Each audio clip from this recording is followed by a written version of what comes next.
Hello, thank you for listening. My name is Klaus Richter, and I want to tell you a story from a time when I was just 35 years old.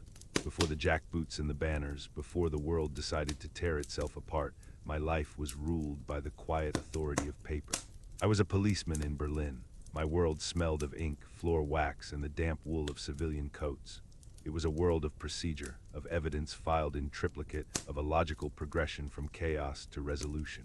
I came of age watching the Weimar Republic crumble, you see. I saw order decay into street brawls and political theater. To me, society wasn't a living thing. It was a vast, intricate machine. And when a machine breaks, you don't just hope it gets better.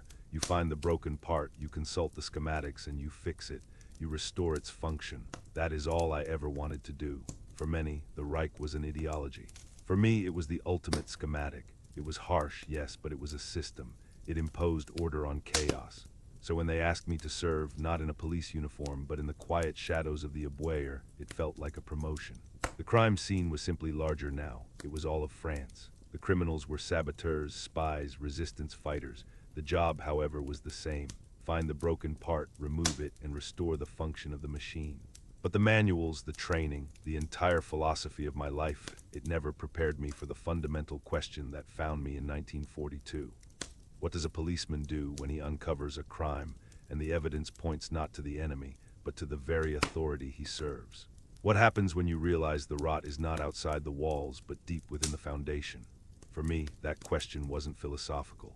It came to me on a damp evening in a deep bistro, written on a single, innocuous piece of paper that felt heavier than any corpse I'd ever had to examine. The air in the Lacanadier bistro was thick enough to chew. It was a layered thing, a geology of sense. Stale Gauloise's smoke from the fishermen at the corner table, the sharp vinegar of cheap red wine, the sweat of fear under my own arms, and beneath it all, the ever-present Normandy damp that clung to the stone walls like a shroud. I was Pierre Moreau, a disgruntled textile merchant from Rouen whose business had been unfairly requisitioned by the Boche. Pierre was a useful fiction. He was bitter, greedy, and just desperate enough to be trusted by men who traded in secrets and whispers. My real work began when the sun went down. The men I met with this little cell of resistance, they weren't the romantic heroes you read about. They were mechanics, farmers, a disgruntled postman. They were amateurs, clumsy and loud, fueled by bravado and a patriotism that made them predictable. My job was simple. Listen to their big talk, identify their supply lines, and find their radio operator, their pianist, who was feeding information to London. I was a hunter, and these were not difficult tracks to follow. For weeks, I was the perfect policeman on a new beat. I collected evidence, an overheard name, a delivery schedule for stolen dynamite. The nervous tick of the baker, Jean-Luc, who couldn't look a German patrol in the eye. I filed it all away in the meticulous archive of my mind. The report was writing itself. It was routine. It was orderly. Then came the night of the ledger. One of them, a young man named Etienne with more fire than sense, got drunk on Calvados and boasted of a new contact, someone who provided impeccable information. The very schedules of the coastal patrols, he slurred, clapping me on the back. He gives us the Germans' dance card before the music even starts. Later, in the grimy back room, he was asleep, his head on the table. A small, grease-stained notebook had slipped from his pocket. This was it, the link. My pulse didn't even quicken. It was procedure. I slipped the notebook into my coat, my fingers deft and practiced. Back in my rented room, the one that smelled of brine and mice, I lit a single candle. The flame danced, casting long, wavering shadows. The world shrank to that small circle of light, the notebook, and my own steady breathing. Most of it was useless. Smuggled cigarette inventories, names of girls, gambling debts. But then 4 pages in, I found it. A list of dates, times, and patrol routes for the 110th Infantry Division. It was detailed. Too detailed, my mind, the policeman's mind, immediately saw the anomaly. It wasn't the information itself that was wrong. It was the presentation. I remember the feel of the paper under my thumb, slightly rougher than standard French stock. I held it to the light. The watermarks were indistinct, but the handwriting was the key. The letters were cramped, precise, written with a firm downward pressure, but it was the little things. The way the 7 was crossed in the continental style, the specific, almost military abbreviation for company. A French forger would have romanticized the script, made it flow. An English agent would have made different mistakes. This was a German hand, a native German speaker, trying very hard to look like something else. My blood went cold. It was a cold that started in my stomach and spread outwards, a creeping frost paralyzing my limbs. This wasn't a French spy stealing schedules. This was a German asterisk giving them away. This whole time, I had been investigating a break-in, only to find the thief had a key to the front door. For 3 days, I lived in a waking nightmare. I went through the motions as Pierre. I drank with the cell, cursed the Germans, haggled for black market coffee. But inside, Klaus Richter was running a frantic, silent investigation. I used my emergency contact, a dead drop in a church cemetery, to request archived personnel files from the local command. A risk, a huge risk, but I had to know.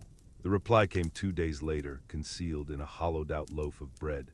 A list of officers with handwriting samples from their signed requisitions. I locked my door. My hands were shaking. Not from fear of the French, but from something far deeper, a fear of the truth. I spread the files on my small table. I compared the ledger to the signatures. My breath hitched. The looped G, the sharp angulars, the crossed 7. It was there. Unmistakable, a perfect match. Oberst Jürgen Schmidt, commander of coastal artillery fortifications for the entire Dieppe sector. A decorated officer. A man with an impeccable record from the last war. A traitor. The word didn't fit in my mind. It was like a gear stripped of its teeth, grinding uselessly against the mechanism of my worldview. Treason was a crime committed by the enemy, the malcontent, the ideologue. It was a symptom of a weak system, a Weimar system. It was not supposed to exist within the ordered, disciplined heart of the Wehrmacht. It was a statistical impossibility. And yet, here was the proof, undeniable on my table. My thoughts fractured. The room felt like it was tilting. Short, sharp, panicked bursts of logic fired in my brain. Report it, my duty, my oath. Report Oberst Schmidt. How, my handler, his deputy, could be in on it. Send a coded message to Berlin. It could be intercepted. By whom? Who could I trust? The entire command structure here could be compromised. Walk into the commandanter. As who? Pierre the merchant. They'd laugh and then shoot me. Reveal my identity. I am Captain Richter of the Abwehr. And my proof, a stolen ledger from a drunken partisan. They would see a failed deep-cover agent trying to save his own skin by making wild accusations. Schmidt would deny it. It would be my word against the decorated colonels. I would be disgraced, recalled, possibly shot for incompetence or worse, as a double agent myself. My entire mission, my network, my very existence here, gone, annihilated. Then the other side of the coin, the colder, heavier side, do nothing, let it continue. Let Schmidt keep feeding the Allies our coastal defenses. Rumors were swirling of a major landing, an invasion. These men, these German boys manning the guns on the cliffs, they would be walking into a slaughterhouse. Their positions, their numbers, their fields of fire, all laid bare. I would be complicit. My silence would make me a traitor too. A policeman who watches a murder turns his back and walks away into the night. I stood up and walked to the window, looking out at the dark, churning channel. For the first time in my life, there was no procedure, no file to reference. The schematics were burning. The machine was eating itself. The neat, orderly world I had dedicated my life to preserving was a lie, a facade hiding a rot that went all the way to the core. Chaos wasn't at the gates. It was in the command tent, and I, Klaus Richter, the man of order, was trapped in the middle of it. I couldn't file a report, and I couldn't allow the treason to succeed. The policeman in me was screaming for justice, but the spy knew that official justice was impossible. So I had to invent my own. It was a monstrous thought, a blasphemy against my entire belief system. If the system cannot police itself, then an outside force must be applied. I looked at the ledger again. At the map of Schmidt's headquarters sketched by the resistance. A plan began to form, a cold, ugly piece of machinery assembled from broken parts. I wasn't going to report the crime. I was going to arrange the punishment.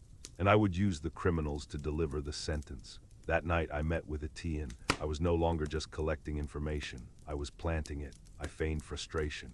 Your man is good, Etienne, I said, pouring him a generous glass of brandy. But he gives you the crumbs when you should have the whole loaf. The schedules are useless without knowing the command post that issues them. His eyes lit up with that familiar, reckless fire. I drew a crude map on a napkin. I highlighted the route to the chateau where Schmidt kept his office. I mentioned a rumor I'd overheard from a drunk German clerk that a high-value strategic meeting was happening there in 2 nights. A lie, but a plausible one. I laid out the breadcrumbs, a map, a schedule. I didn't point to the man. I simply made his office the most appealing target in all of Dieppe. I wound the watch and left it on the table. The French would do the rest. 2 nights later, I was in my room. I didn't go out. I sat in the dark, my window cracked open to the salt air, and I waited. The town was quiet, wrapped in its curfew. Then it came. A low, percussive crump from the east towards the chateau. It wasn't loud, but it was heavy, a sound that carried weight and finality. It was followed by the frantic, distant crackle of rifle fire. Then silence. A deep, profound silence that felt louder than the explosion. The baker, Jean-Luc, and 2 others from the cell were killed in the firefight. Etienne was captured, and Oberst Schmidt died at his desk, killed instantly by a partisan bomb thrown through his window. A tragic, heroic loss for the Reich, a martyr. The security breach was sealed, the leak was plugged, the case was closed. I spent the rest of my life building things, fixing things. After the war, I found solace in clocks. The beautiful, intricate machinery, the logical tick-tock, it was my penance. But I never again believed that everything could be fixed. Some things, some people, some countries, they break in ways that you can't put back together. The parts are too warped by the heat. You can only mourn the machine they were supposed to be. People believe spies make grand choices for ideology, for the fatherland. But in that damp room in Dieppe, I didn't choose Germany over the resistance. I didn't choose anything grand at all.